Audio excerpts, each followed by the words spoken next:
So excited, Harry. It's time for part 4 of this 9 Ember Day. November is 9 Ember. It's not the 11th month, it's the 9th month. Decim is 10. January's 11. February's 12. And Mars, Aries, 3 o'clock. That would be the one. And today, of course, on this Tuesday, which is Mars Day, which is the second day, Tuesday of the work week, in which your weekend, Monday through Friday, Moon's Day through Freya Day, Venus Day, the womb of the world work week, in which you get weekend and then you get your weekend to recharge your battery after you've been weekend. They announce that there has been a Mars landing. Yep. Rams, Mars, Aries, Arise, Moses, Marsus, 3 o'clock. The east, the house of the rising sun, Re, Ra, Ram, Ra, M. The scam of the system, the sixtem. Man and His Symbols by Carl Jung. We're doing the chapter Heroes and Hero Makers. We're on page 118. Let's read this here caption. The young, undifferentiated ego personality is protected by the mother, a protection imaged by the sheltering Madonna. Left, in a painting by the 15th century Italian artist Piero della Francesca, or by the Egyptian sky goddess Nut, Nut, right, bending over the earth.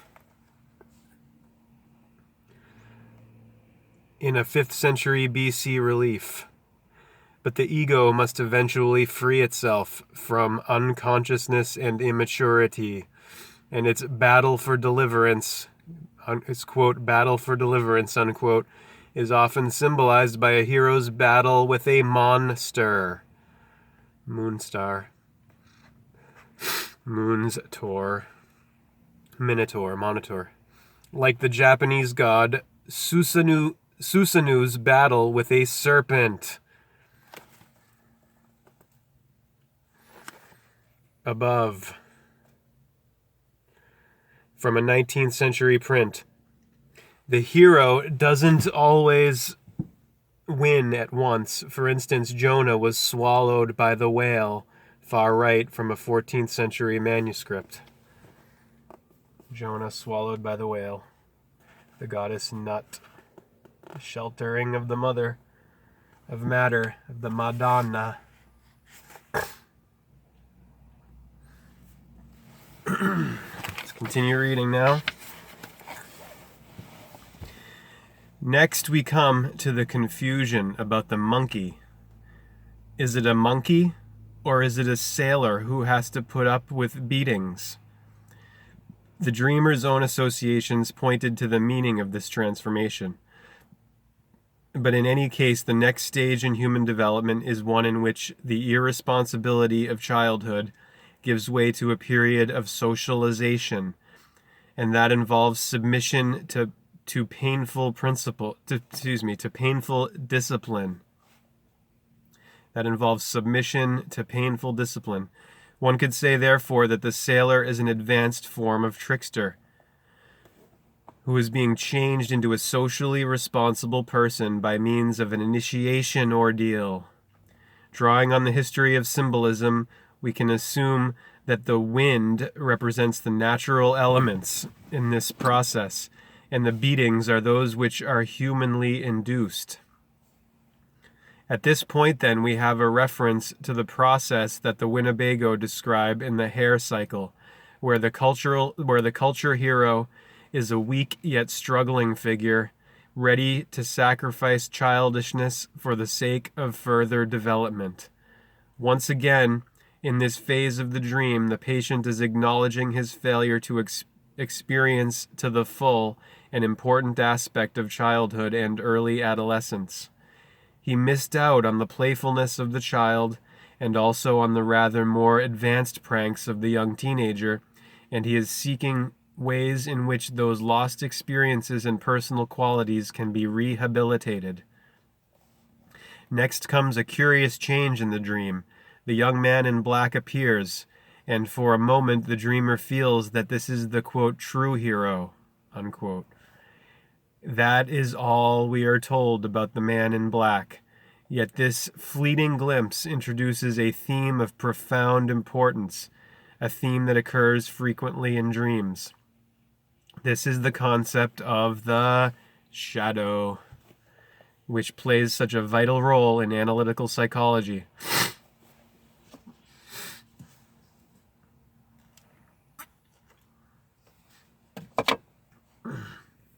Oh, all the freaking wreaths and pines, all that pollen gets to me. This is the concept of the shadow, which plays such a vital role in analytical psychology. Dr. Jung has pointed out that the shadow cast by the conscious mind of the individual contains the hidden, repressed, and unfavorable or nefarious aspects of the personality. But this darkness is not just the simple converse of the conscious ego. Just as the ego contains unfavorable and destructive attitudes, so the shadow has good qualities, normal instincts, and creative impulses. Ego and shadow, indeed, although separate, are inextricably linked together in much the same way that thought and feeling are related to each other. The ego, nevertheless, is in conflict with the shadow, in what Dr. Jung once called, quote, the battle for deliverance, unquote. In the struggle of primitive man to achieve consciousness, this conflict is expressed by the contest between the archetypal hero and the cosmic powers of evil, personified by dragons and other monsters. In the developing consciousness of the individual, the hero figure is the symbolic means by which the emerging ego overcomes the inertia of the unconscious mind, and liberates the mature man from a regressive longing to return to the blissful state of infancy in a world dominated by his mother.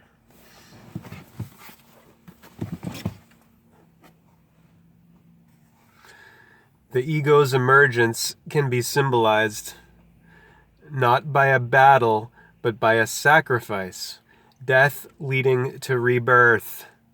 Revolution is sacrificial in this way. Delacroix's painting below, Greece expiring on the ruins of Missolonghi, personifies the country killed by civil war to be liberated and reborn. As individual sacrifices, the British poet Byron above died in Greece during the Revolution, 1824. Below left, the Christian martyr St. Lucia sacrificed her eyes and her life for her religion.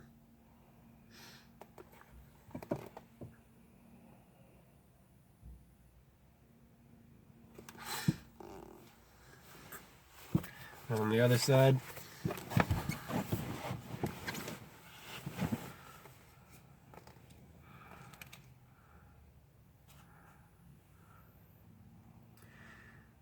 below, a montage of World War I, a call to arms poster, infantry, a military cemetery, memorials and religious services for soldiers who gave their lives for their country often reflect the cyclic, quote, death and rebirth, unquote, theme of the archetypal heroic sacrifice. An inscription on one British memorial to the dead of World War I reads, quote, at the going down of the sun and in the morning we will remember them, unquote. In mythology, a hero's death is often due to his own hubris, which causes the gods to humble him. As a modern example, in 1912, the ship Titanic struck an iceberg and sank. Write a montage of scenes of the sinking from the 1943 film Titanic. Yet the Titanic had been called unsinkable. According to the American author Walter Lord, one sailor was heard to say, "God himself couldn't sink this ship." Titanic, eatin, the Titans of time. Chronos, chronology, Saturn, Saturnalia of December deception. Scapegoat, Capricorn. Sacrifice. Usually in mythology, the hero wins his battle against the monster. I shall say more about this in a moment.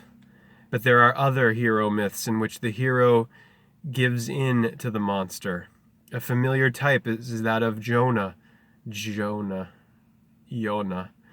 the whale of El, in which the hero is swallowed by a sea monster that carries him on a night sea journey from west to east, thus symbolizing the supposed transit of the sun from sunset to dawn.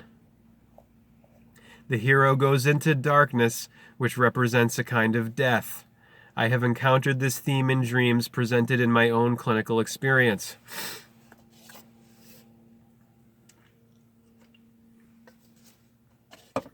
The battle between the hero and the dragon is the more active form of this myth, and it shows more clearly the archetypal theme of the ego's triumph over regressive trends. For most people, the dark or negative side of the personality remains unconscious. The hero, on the contrary, must realize that the shadow exists and that he can draw strength from it. He must come to terms with its destructive powers if he is to become sufficiently terrible to overcome the dragon, i.e., before the ego can triumph, it must master and assimilate the shadow. One can see this theme, incidentally, in a well-known literary hero figure, Goethe's character of Faust. In accepting the wager of Mephistopheles, Faust puts himself in the power of a shadow figure that Goethe describes as, quote, part of that power which, willing evil, finds the good, unquote. Like the man whose dream I have been discussing, Faust had failed to live out to the full an important part of his early life. He was accordingly an unreal or incomplete person who lost himself in a fruitless quest for metaphysical goals that failed to materialize. He was still unwilling to accept life's challenge to live both the good and the bad. It is to this aspect of the unconscious that the young man in black in my patient's dream seems to refer. Such a reminder of the shadow side of his personality, of its powerful potential and its role in preparing the hero for the struggles of life, is an essential transition from the earlier parts of the dream to the theme of the sacrificial hero, the handsome young man who places himself on an altar.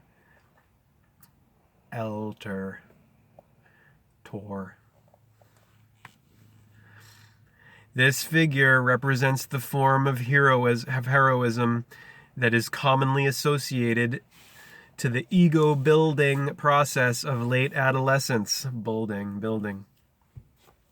A man expresses the ideal principles of his life at this time, sensing their power both to transform himself and to change his relations with others. He is, so to speak, in the bloom of youth, attractive, full of energy and idealism. Why then does he willingly offer himself as a human sacrifice? The reason, presumably, is the same as that which made the twins of the Winnebago myth give up their power on pain of destruction. The idealism of youth, which drives one so hard, is bound to lead to overconfidence.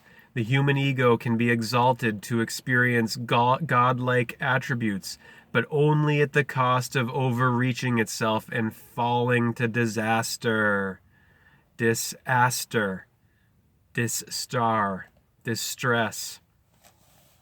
This is the meaning of the story of Icarus, the youth who is carried up to heaven on his fragile, humanly contrived wings, but who flies too close to the sun and plunges to his doom.